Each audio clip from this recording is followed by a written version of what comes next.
Hello student, आज हम continue कर रहे हैं class 12th computer science with Python का first chapter basic Python programming.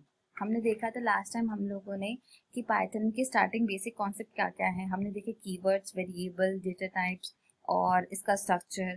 साथ ही साथ हमने देखा कि इसको डायनामिक टाइपिंग और टाइपकास्टिंग क्या है। ये सारी चीज़ें हम लोग कर चुके हैं। देन उसके बाद हमने देखा उसके पास ऑपरेटर कौन कौन से हैं, फिर उसके बाद रिलेशन ऑपरेटर, फंक्शन ऑपरेटर, सारे ऑपरेटर्स कौन कौन से हैं वो हमने परफॉर्म करके देखे थे। इनपुट वेरिएबल्स भी हमने देखा था कि हम यूजर से इनपुट कैसे ले सकते हैं। नेक्स्ट आज हम करने जा रहे हैं बुक का पेज नंबर 1.17 जो कि है हमारा टाइप ऑफ कास्टिंग, मतलब type of statement in Python. Python में स्टेटमेंट्स क्या हैं? स्टेटमेंट्स क्या होते हैं? एक तरह के इंस्ट्रक्शन है जो हमारा एक पर्टिकुलर टास्क परफॉर्म करेंगी और इस पर्टिकुलर टास्क में हमारे पास कैलकुलेशन भी हो सकती है, हम कंडीशन को चेक भी कर सकते हैं या फिर उसको बार बार रिपीट भी करवा सकते हैं। और हमारे पास ये तीन तरीके की हैं। कौन कौन सी? Empty statement, simple statement and compound statement. Empty statement क्या कहलाती है? एम्पटी मीन्स मतलब उसके पास सिंपल है और उसके पास अभी नथिंग, कुछ भी नहीं है, मतलब वो ब्लैंक है। ब्लैंक के लिए हम क्या कीवर्ड यूज करते हैं? पास कीवर्ड इसमें यूज करते हैं। देन उसके बाद हम क्या कर सकते हैं? हम पाइथन में उस पास वर्ड को एक स्टेटमेंट से दूसरे स्टेटमेंट और दूसरे स्टेटमेंट से तीसरे स्टेटमेंट में पास कर सकते हैं और इसको हम क्या कह सकते हैं? फ्लो ऑफ कंट्रोल भी कह सकते हैं। जब हमारे पास कोई एक सिंटेक्स आता है पाइथन का, अगर हमें उसकी रिक्वायरमेंट होती है उस एक पर्टिकुलर स्टेटमेंट की और उस एक लॉजिक की, तो हम पर्टिकुलर उसी पे काम करते हैं और उसमें लूप प्रोवाइड कर देते हैं। तीनों पॉइंट्स में लिखा है simple casting is a statement which has nothing, it is written by as a keyword pass whenever the python encountered passes through the nothing with the next statement in a flow of a control. Next point है requirement must be syntax of the python required in the presence of statement but where the logic of the program does. जब उसकी जरूरत पड़ती है, जब logic लगता है तभी हम उसको यूज करते हैं और उसको बार बार रिपीट करवाते हैं। सेकेंड हमारे पास है सिंपल स्टेटमेंट। सिंपल स्टेटमेंट क्या है? एक सिंगल एग्जीक्यूटिबल स्टेटमेंट जो हम पाइथन में एक सिंगल स्टेटमेंट लिख सकते हैं। इसमें देखिए एग्जांपल में लिखा हुआ name is equal to input entry your name, यानी कि एक सिंपल स्टेटमेंट है और कुछ नहीं है कि सिंपल स्टेटमेंट में आपने यूजर से इनपुट लिया आपका अपना नाम और नेक्स्ट लाइन में आप क्या करवाना चाहते हो? वो नाम प्रिंट करवाना चाहते हो। ठीक है, ये हो गई सिंपल स्टेटमेंट। देन हमारे पास आती है कंपाउंड स्टेटमेंट। कंपाउंड स्टेटमेंट क्या है? Hard header with the beginning with the keyword और function with the end with colon. इसमें क्या है? हेडर को डिफाइन किया जाता है, फर्स्ट वर्ड को डिफाइन किया जाता है, या तो हम कोई कीवर्ड लिखेंगे या फिर एक फंक्शन का कोई नाम उसको प्रोवाइड करेंगे और उसको लिखने के बाद हम कॉलन जरूर लगाएंगे। अगर नहीं लगाएंगे तो हमारा क्या होगा? एरर वो शो कर देगा। In a body contain one or more Python statement with included inside the header line. जो हम फर्स्ट लाइन उसको एक्सप्लेन करेंगे, बताएंगे कि हमारा हेडर फंक्शन में हमने वेरिएबल लिया है या फिर कोई एक फंक्शन लगाया है। उसके बाद हम नंबर ऑफ स्टेटमेंट पाइथन के जितने भी हमारे लॉजिक हैं वो हम लिखेंगे और ये सारी स्टेटमेंट उसकी क्या आएंगी? हेडर फाइल के बिलो लेवल में आएंगी। ठीक है, अब हमारे पास है कि अब ये जो स्टेटमेंट हम फ्लो प्रोवाइड कर रहे हैं पाइथन में, स्टेटमेंट फ्लो कंट्रोल, ये कितने तरीके से हो सकता है? ये हमारे पास तीन तरीके से है कि हम रिएक्शन, हम जो इक्वेशंस हैं और जो हमारे आउटपुट आ रहे हैं हम उन्हें एग्जीक्यूट कैसे करवाएंगे।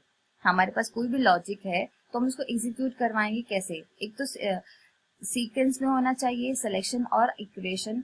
Python with the programming with the simple three control. कौन कौन से कंट्रोल है उसके पास? सीक्वेंशनल, सिलेक्शन एंड आइट्रेशन। ये तीन उसके पास कंट्रोल है। तीनों को कंट्रोल के साथ साथ हम तीनों के एक एक एग्जाम्पल भी करेंगे। पाइथन में हम कोडिंग भी करके देखेंगे कि वो कोडिंग कैसे करता है। नेक्स्ट है हमारे पास जो सिंपल स्टेटमेंट है उसके पास हमारे पास simple if statement of the Python. If statement क्या है? अगर एक कोई कंडीशन हम उसको अप्लाई करने के लिए देते हैं और वो टेस्टिंग करती है, उसकी कंडीशन को यस करेगी या नो करेगी, या तो वो ट्रू होगी या तो वो फॉल्स होगा, एक पर्टिकुलर सर्टन एक्शन होगा, या तो वो सिचुएशन ट्रू होगी या फॉल्स होगी। If statement of the Python is used to execute statement based on the condition.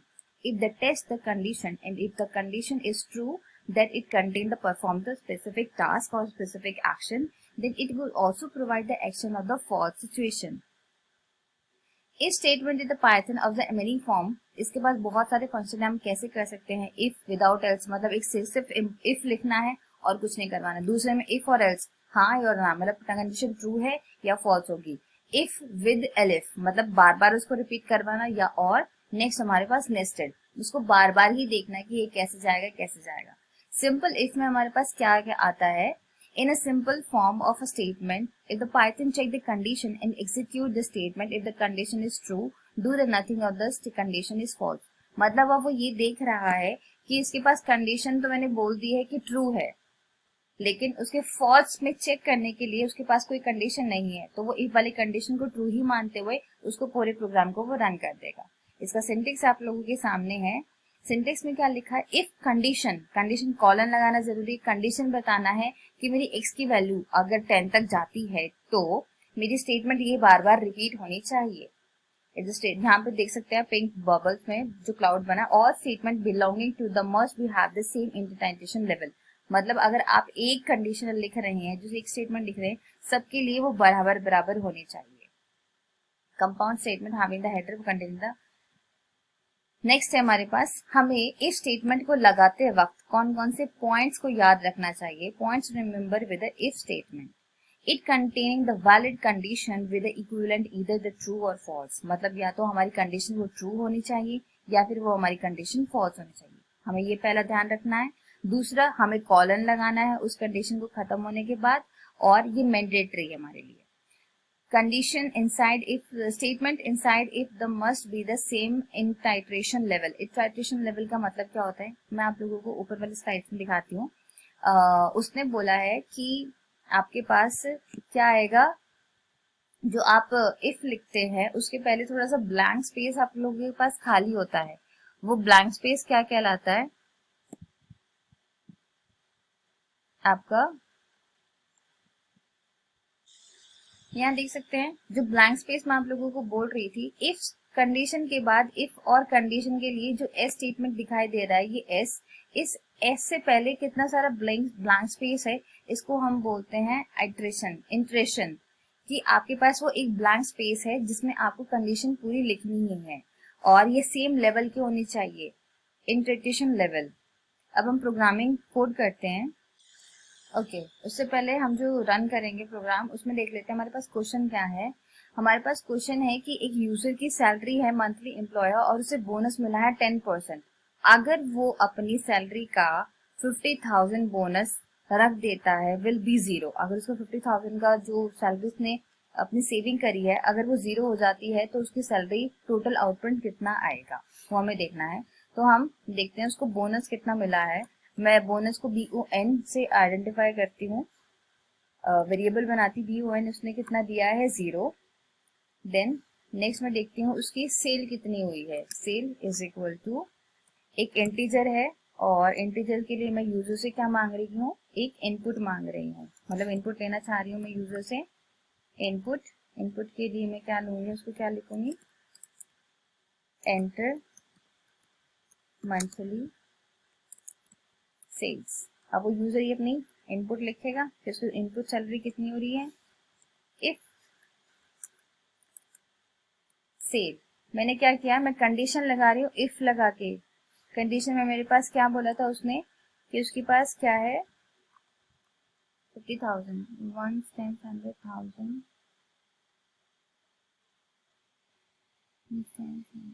ठीक है ओके कंडीशन। देन मुझे क्या लगाना है, कॉलन। अब यहाँ पे देखिए उसका BON बोनस कितना आएगा is equal to sale multiply 10% मैंने बोला था 10 अपॉन 100, 10% बोला था। अब मैं क्या चाहती हूँ, वो मुझे प्रिंट कराए उसका बोनस, तो मैं यहाँ लिखूंगी BONUS बोनस, उसका कितना आएगा is equal to colon close, और मैं दिखाना चाहती हूँ प्लस करके उसका जो स्ट्रिंग वेरिएबल होगा, मतलब जो उसने दिखाया है कि उसका आउटपुट कितना आएगा, उसका बोनस की वैल्यू कितनी आएगी, मैं लिखती BON। ठीक है, अब ये मैंने किया क्लोज, इसको हम करते हैं रन।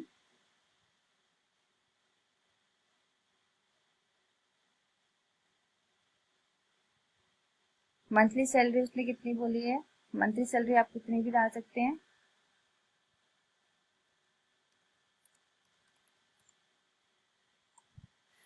उसका बोनस कितना आया है, 75,000 उसका बोनस आया है।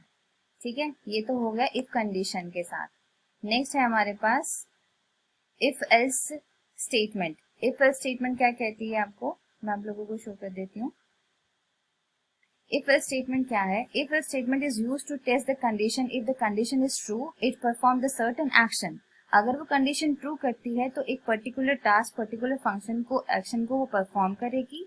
अगर alter course of the action if the condition is false, अगर कंडीशन फॉल कर जाती है तो उसको परफॉर्म नहीं करेगी। इसका हमारे पास सिंटेक्स क्या है, इफ कंडीशन, कंडीशन अगर वो ठीक होती है तो एक स्टेटमेंट, अगर वो गलत हो जाती है एल्स तो next statement.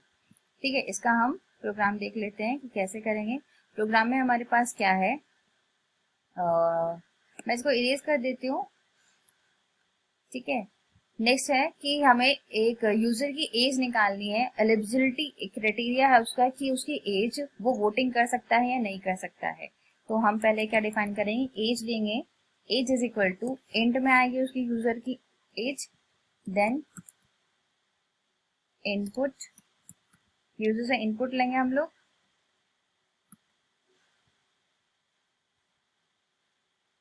Int input, then क्या लिखूंगी मैं, enter your as.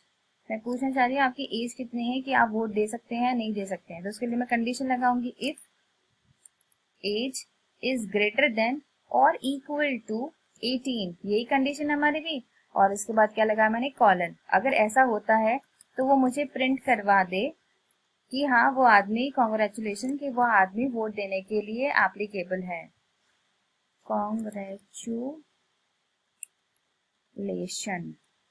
Congratulation, you are eligible for voting। ठीक है, ये हमने लिख दिया। उसको मैसेज ये प्रिंट आउट कराएगा, यहाँ ओ छुटाएगा, congratulation you are okay. Then मैं लिखती हूँ अपनी एल्स की स्टेटमेंट। यहाँ देखिए इफ के नीचे ही एल्स आएगा, अदरवाइज आप लोगों का गलत हो जाएगा। एल्स स्टेटमेंट में सिर्फ मुझे कॉलन देने की जरूरत है, एल्स में मुझे सिर्फ अपना मैसेज प्रिंट करवाना है। क्या लिखेंगे, print sorry you are not eligible for voting। अब मुझे इसको करवाती हूँ डन।